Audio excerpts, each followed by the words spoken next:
તો આપ બધા મિત્રોનું સ્વાગત છે આપણી ચેનલ એવી વીએસ સોલ્યુશન્સની અંદર. તો મિત્રો, આજના વિડીયોની અંદર આજે આપણે ધોરણ 7 વિશે સામાજિક વિજ્ઞાન વિષયની અંદર જે આપણું 18મું ચેપ્ટર છે સંચાર માધ્યમ અને જાહેરાત, એ ચેપ્ટરનું સ્વાધ્યાયપોથીનું સંપૂર્ણ સોલ્યુશન વિડીયોની અંદર જોવાના છીએ. તો વિડીયોને તમારે છેલ્લે સુધી પૂરેપૂરો જોવાનો છે મિત્રો. અને જો તમે ચેનલ ઉપર નવા હોય, હજુ સુધી ચેનલને સબસ્ક્રાઈબ ના કરી હોય, તો ચેનલને પણ અચૂકથી સબસ્ક્રાઈબ કરી લેવાની છે. જોઈએ પહેલો કે પહેલાંના સમયમાં સંદેશો મોકલવાની રીતોમાં કઈ એક રીતનો સમાવેશ થતો નથી? તો આવશે ઓપ્શન નંબર એ, મોટે અવાજે રડવું. બીજો, ભારતમાં આધુનિક ટપાલ સેવાની શરૂઆત ક્યારે થઈ હતી? તો આવશે ઓપ્શન નંબર એ, ઈસવીસન 1854માં. ત્રીજો, આપણે ટપાલમાં અગત્યના પત્રો શાના દ્વારા મોકલાવી શકીએ છીએ? તો આવશે ઓપ્શન નંબર બી, રજિસ્ટર એડી દ્વારા. ચોથો, ટેલિગ્રામ તારની શોધ ક્યારે થઈ હતી? તો આવશે ઓપ્શન નંબર ડી, ઈસવીસન 1850માં. પાંચમો, ભારતમાં ટેલિગ્રામ તારની સેવા કયા સ્થળ વચ્ચે શરૂ થઈ હતી? તો આવશે ઓપ્શન નંબર સી, કોલકાતા અને ડાયમંડ હાર્બર શહેર વચ્ચે. છઠ્ઠો છે, કયું સંચાર માધ્યમ જ્ઞાન અને માહિતીનો પ્રચાર અને પ્રસાર કરે છે? તો આવશે ઓપ્શન નંબર ડી, પુસ્તકો. સાતમો, નીચેના પૈકી કયું સંચાર માધ્યમ શ્રાવ્ય પ્રકારનું સંચાર માધ્યમ છે? તો આવશે ઓપ્શન નંબર એ, રેડિયો. આઠમો, દુનિયામાં સૌથી વધુ ચલચિત્રો કયા દેશમાં બને છે? તો આવશે ઓપ્શન નંબર સી, ભારતમાં. નવમો, આજનું સૌથી લોકપ્રિય દ્રશ્ય શ્રાવ્ય સંચાર માધ્યમ કયું છે? તો આવશે ઓપ્શન નંબર એ, ટેલિવિઝન, જે તમે ટીવી કહો છો. નેક્સ્ટ, દસમો, વર્તમાન સમયમાં અનેકવિધ સુવિધાઓ માટે કયું સંચાર માધ્યમ જરૂરી ઉપકરણ બની ગયું છે? તો આવશે option number D, mobile phone. 11મો, કયા સંચાર માધ્યમ દ્વારા પૃથ્વીના પેટાળમાં છુપાયેલા પાણી અને ખનિજોની માહિતી પ્રાપ્ત કરી શકાય છે? તો આવશે ઓપ્શન નંબર એ, કૃત્રિમ ઉપગ્રહ દ્વારા. 12મો, વોકી ટોકીનો ઉપયોગ વધુ પ્રમાણમાં કોણ કરે છે? તો આવશે ઓપ્શન નંબર ડી, પોલીસો. 13મો, અભ્યાસ કરતા વિદ્યાર્થીઓએ મોબાઈલ ફોનનો ઉપયોગ શાના પૂરતો જ કરવો જોઈએ? તો આવશે ઓપ્શન નંબર સી, વાતચીત પૂરતો. 14મો છે, કયા કારણે વિક્રેતાઓ ગ્રાહકોને આકર્ષવા માટે અવનવી સ્કીમ રાખે છે? તો આવશે ઓપ્શન નંબર ડી, વ્યવસાયમાં થતી હરીફાઈને કારણે. 15મો, સરકાર કોના દ્વારા લોક કલ્યાણની યોજનાઓને ખ્યાલ લોકો સુધી પહોંચાડે છે? તો આવશે ઓપ્શન નંબર એ, જાહેરાતો દ્વારા. આગળ જે ખાલી જગ્યા છે, પહેલો, ખાલી જગ્યા માધ્યમને કારણે સમયની દ્રષ્ટિએ દુનિયાની નાની બની ગઈ છે સંચાર માધ્યમને. બીજો, લેખિત સંદેશાઓ મોકલાવામાંથી ટપાલ પ્રથાનો જન્મ થયો. ત્રીજો, મિત્રને શુભેચ્છા આપવા ગ્રીટિંગ કાર્ડ ઉપયોગી થાય છે. ચોથો, ભારતમાં ટેલિગ્રામની શરૂઆત ઈસવીસન 1885ના વર્ષમાં થઈ હતી. પાંચમો, પુસ્તકો જ્ઞાન અને માહિતીનો પ્રચાર અને પ્રસાર કરે છે. છઠ્ઠો, રેડિયો શ્રાવ્ય પ્રકારનું માધ્યમ છે. સાતમો, રેડિયો એ શ્રાવ્ય પ્રકારનું સંચાર માધ્યમ છે. આઠમો છે કે સિનેમા શિક્ષણ અને મનોરંજનનું એક લોકપ્રિય સંચાર માધ્યમ છે. નવમો, કૃત્રિમ ઉપગ્રહને અવકાશમાં તરતો મૂકવામાં આવે છે. 10મો, કૃત્રિમ ઉપગ્રહ દેશના સંરક્ષણ ક્ષેત્રે ખૂબ ઉપયોગી છે. 11મો, પૃથ્વીના પેટાળમાં રહેલા ખનિજોની માહિતી મેળવવા કૃત્રિમ ઉપગ્રહો ખૂબ જ ઉપયોગી માધ્યમ છે. 12મો છે, વિક્રેતાઓ ગ્રાહકોને આકર્ષવા માટે અવનવી સ્કીમ રાખે છે. 13મો, ખોટી કે લોભામણી જાહેરાતથી સાવધાન રહેવું જોઈએ. 14મો, લોકશાહી રાષ્ટ્રમાં ઘણું કરીને સંચાર માધ્યમની સ્વતંત્રતા ધરાવે છે. 15મો, સરકાર લોકોને મતદાનની સમગ્ર પ્રક્રિયાની સમજ જાહેરાતો દ્વારા આપે છે. હવે વિધાન સાચું છે કે ખોટું જણાવવાનું. પહેલો, ઊંઘ એ માનવીને મળેલ સૌથી મહત્ત્વની ભેટ છે. ખોટું. બીજો, ખોરાક માનવીની પ્રાથમિક જરૂરિયાત છે. સાચું. ત્રીજો, પહેલાંના સમયમાં કેટલીક વખત પક્ષીઓને સંદેશા પહોંચાડવા માટે ઉપયોગમાં લેવામાં આવતા. સાચું. ચોથો, રક્ષાબંધનની રાખડી આંતરદેશીય પત્ર દ્વારા મોકલાઈ શકાય છે. ખોટું. પાંચમો, ચીજ વસ્તુઓ મની ઓર્ડર દ્વારા મોકલાવી શકાય. ખોટું. છઠ્ઠો, ટેલિગ્રામ દ્વારા નાના સંદેશાઓ એક સ્થળેથી બીજા સ્થળે મોકલવામાં આવતા. સાચું. સાતમો, વર્તમાન સમયમાં કોલ બુકનું ચલણ વધ્યું છે. ખોટું. આઠમો, મોબાઈલ ફોન સંચાર માધ્યમનું ઉત્તમ સાધન છે. સાચું. નવમો, મોબાઈલ ફોનથી રેલવેની ટિકિટ બુક કરાવી શકાય છે. સાચું. 10મો, કૃત્રિમ ઉપગ્રહ માનવ સર્જિત છે. તો આ વિધાન પણ કેવું છે? આ પણ છે સાચું. આગળ વધીએ. વોકી ટોકીનો ઉપયોગ પોલીસ કરે છે. સાચું. 12મો, ચોમાસું આવે છે ત્યારે વિક્રેતાઓ ગ્રાહકોને આકર્ષવા માટે અવનવી સ્કીમ રાખે છે. ખોટું.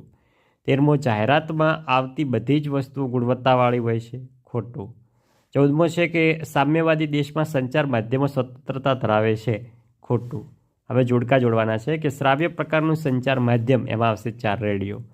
દ્રશ્ય પ્રકારનો સંચાર માધ્યમ એમાં આવશે 3 ટેલિવિઝન, અનેકવિધ સુવિધાઓ તેની સામે આવશે 5 મોબાઈલ ફોન, સંચાર માધ્યમની સ્વતંત્રતા તો 4ની અંદર આવશે 2 લોકશાહી। આગળ વધીએ, નીચેના પ્રશ્નના 1-2 વાક્યમાં જવાબ લખો।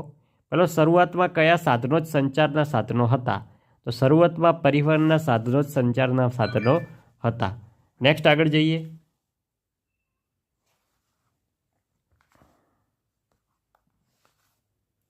નેક્સ્ટ આપણે આગળ જોઈએ બીજો કે આધુનિક સંચાર ક્ષેત્રે વિશ્વ પર શી અસર કરી છે?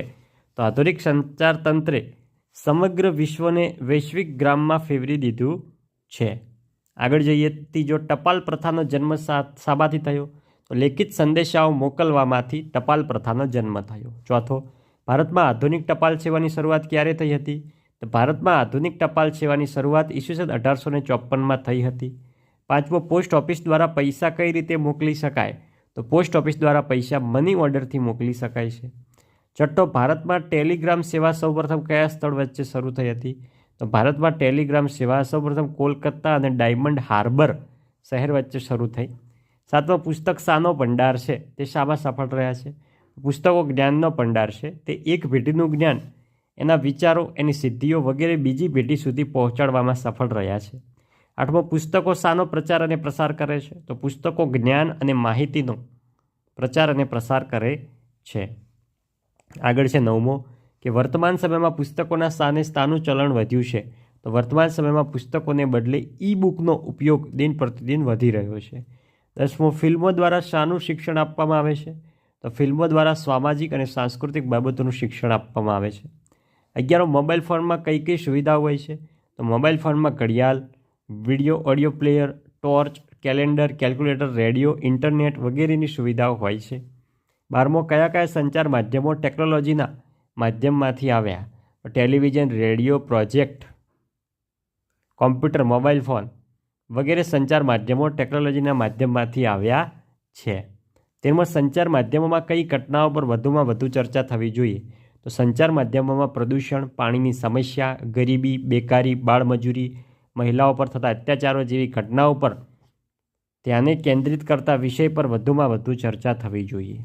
14મો, જાહેરાત પ્રસારણ માટે કોઈપણ 2 માધ્યમો, તો ભીંતચિત્રો, ટેલિવિઝન, બેનર, મોબાઈલ ફોન વગેરે સંચાર માધ્યમોના ટેકનોલોજીના માધ્યમથી આવ્યા। નેક્સ્ટ 15મો, જાહેરાતના 2 ફાયદાઓ। તો 2 ફાયદાઓ, પહેલો, વસ્તુની ગુણવત્તાની ચકાસણી અને ખાતરી કરી શકાય। બીજો, વસ્તુ પર છાપેલી કિંમતને જાણી શકાય। બીજો, વસ્તુની સામાન્ય માહિતી લોકો સુધી પહોંચાડી શકાય। 16મો, સરકારે સામાજિક જાગૃતિ માટે કઈ કઈ જાહેરાતો કરી? પહેલો જોઈ શકો છો, બાળ લગ્નો કરવા નહીં। બીજો, આરોગ્ય જાળવો। ત્રીજો, વસ્તી નિયંત્રિત કરો। ચોથો, દીકરીને શિક્ષણ આપો। પાંચમો, બાળકોને કુપોષણથી બચાવો। 17મો છે સંચાર માધ્યમ એટલે શું? તો એક સ્થળેથી બીજા સ્થળે માહિતી અથવા સંદેશા મોકલવા માટે કે મેળવવા માટેની વિસ્તૃત વ્યવસ્થાને સંચાર માધ્યમ કહે છે। નેક્સ્ટ મિત્રો છે ટૂંકમાં ઉત્તર લખો। પહેલો છે ટીવીના ફાયદાઓ જણાવવાના છે, આપણે કોઈપણ 3 મુદ્દા તમારે લખવાના છે। જોઈ શકો છો અહીંયા તમને આન્સર આપેલો છે, જે તમારે વિડીયો સ્ટોપ કરીને સંપૂર્ણ પ્રશ્નનો આન્સર વાંચીને લખી દેવાનો છે। બીજો, સંચાર માધ્યમોનો ઉપયોગ કેવી રીતે કરશો એના પર તમારે મુદ્દા લખવાના છે 3, જોઈ શકો છો। આગળ છે ત્રીજો કે લોકશાહીમાં સંચાર માધ્યમો કેમ ઉપયોગી છે એના વિશે આપણે માહિતી આપવાની છે, એના પર આન્સર તમને આપેલા છે। આગળ ચોથો, રેડિયો પર આપણને શું શું સાંભળવા મળે છે તો એ તમારે લખવાનું છે। પાંચમો છે કે વિદ્યાર્થીઓએ મોબાઈલ ફોનનો કેવો ઉપયોગ કરવો જોઈએ, તો જોઈ શકો છો એનો પણ તમને અહીંયા જવાબ આપેલો છે, જે તમે વિડીયો સ્ટોપ કરીને મિત્રો લખી શકો છો। સાતમો જે ટૂંક નોટ લખો, મોબાઈલ ફોન દ્વારા પ્રાપ્ત થતી સુવિધાઓ, તો મોબાઈલ ફોન દ્વારા આપણને કઈ કઈ સુવિધાઓ પ્રાપ્ત થાય છે એ તમારે અહીંયા જણાવવાની છે। નેક્સ્ટ આગળ છે બીજો, કૃત્રિમ ઉપગ્રહનો ઉપયોગ, જે આપણા કૃત્રિમ ઉપગ્રહ છે એનો ઉપયોગ શું છે એ તમારે જણાવવાનું છે, જોઈ શકો છો એનો પણ અહીંયા તમને આન્સર આપી દીધેલ છે। નેક્સ્ટ ત્રીજો, જાહેરાતના ગેરફાયદા, જે જાહેરાતો હોય છે એને આપણે ગેરફાયદા જણાવવાના છે, જોઈ શકો છો। નેક્સ્ટ આગળ જઈએ તો વિદ્યાર્થી મિત્રો આ હતું આપણું ધોરણ 7 વિશે સામાજિક વિજ્ઞાન વિષયની અંદર 18મું ચેપ્ટર જે છે સંચાર માધ્યમ અને જાહેરાત, એનું સ્વાધ્યાય પોથીનું સંપૂર્ણ સોલ્યુશન। તો વાલા મિત્રો વિડીયો સારો લાગ્યો હોય વિડીયોને લાઇક કરજો, અને ચેનલ ઉપર નવા હોય હજુ સુધી ચેનલને સબસ્ક્રાઈબ ના કરી હોય તો ચેનલને પણ સબસ્ક્રાઈબ કરજો। મળીશું આવનાર વિડીયો સાથે। ભારત માતા કી જય।